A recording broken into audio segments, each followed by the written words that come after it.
how do tariffs help the examples you gave of infrastructure? It would seem infrastructure is irrespective of a tariff. We could build up power lines. We could build up any of these things without a tariff on, England. All of the things that we need, again, it goes back to sort of what I said before, like all of the things that we need, we don't have a really great way of making them here. Okay. And so we're like in this very circular argument all the time. So we need to have some internal resiliency. You know what I mean? Like we need to have like a rainy day fund. We just need to have some money in the savings account in case, shit hits the fan. We don't have that right now.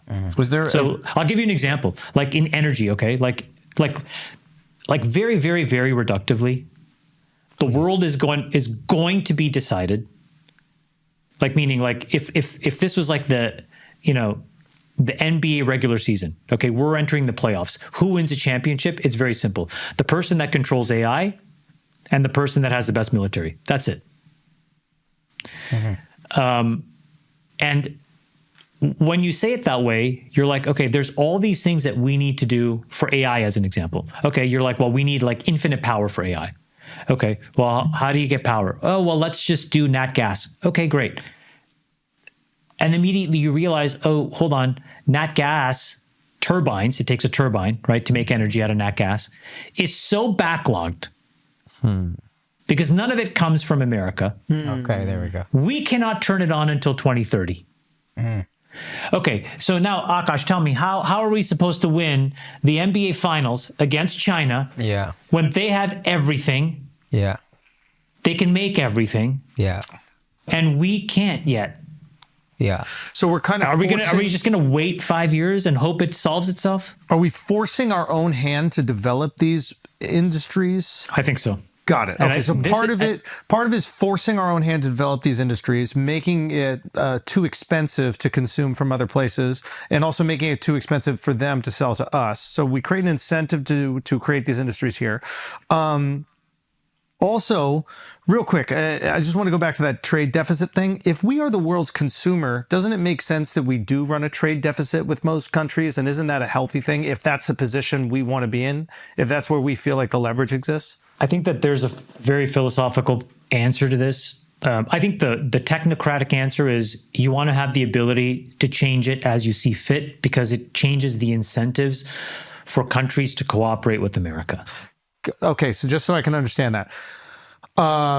America, I'm not sure exactly where we were before World War II, but we have enough manufacturing that on a dime, the entire country can turn into a military operation. Ford is rolling out tanks. Like we have the ability to engineer and manufacture everything that we need to win a war.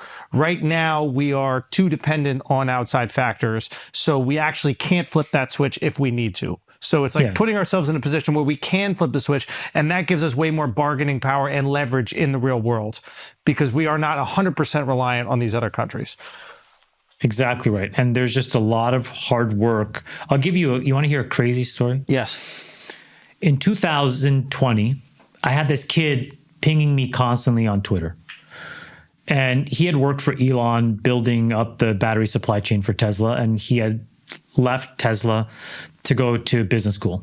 He was at Stanford. The kid was just like constantly just like replying me, whatever. So finally I'm like, all right, just come to my office and we'll talk. And he's like, I think we need to build a domestic battery business in the United States to compete with the two Chinese national champions. And I was like, okay. So I started to learn about this problem, and it's like shockingly crazy. So we start the company, him and myself, a professor from Stanford, and this other guy who worked at Toyota. So, 4 reasonable people, okay? And we start this business in 2020. We're like, we're going to make domestic batteries. We get a deal with General Motors. They invest. They go on the board. Things are going well.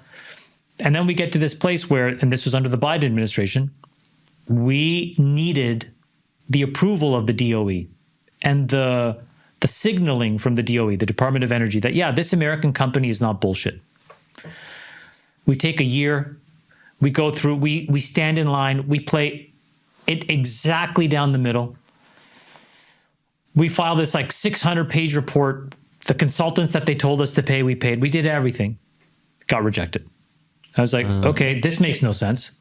You tell us like we need to like have this resilience, but instead this is not resilient at all. Fine. We keep moving forward and we decide last year to reapply. Do the same thing.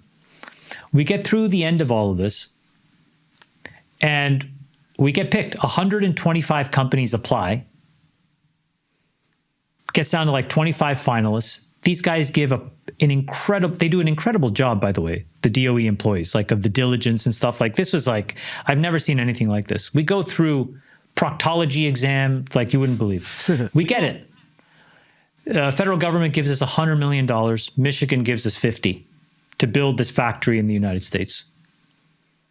And we're like, wow, we declared victory. We're like, that was the right thing to do. That was worth all the hard work. You know, now other people can pay attention. We can raise money. This is a hard problem to solve. It takes billions of dollars, okay? You know, it's like money isn't infinite. So I need other people to be beside me. And I needed the government. And then, you know, when Elon goes into Doge, I find like, you know, Stacey Abrams, you know, spins out of like Biden and in 30 days got a $2 billion grant to like buy appliances for like 25,000 people in Georgia.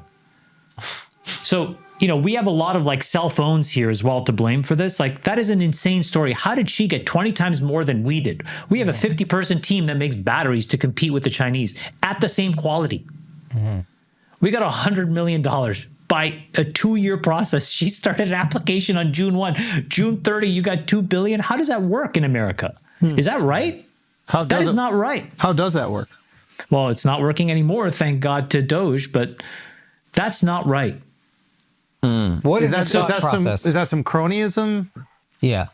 I mean, I think it's kind of like there's a come along, pay along, you know, play along element that again, Trump is shutting down. Like this is, look, you have to give the guy credit. He's been consistent. And the one thing that he's doing is he is closing these loopholes. That takes a lot of balls.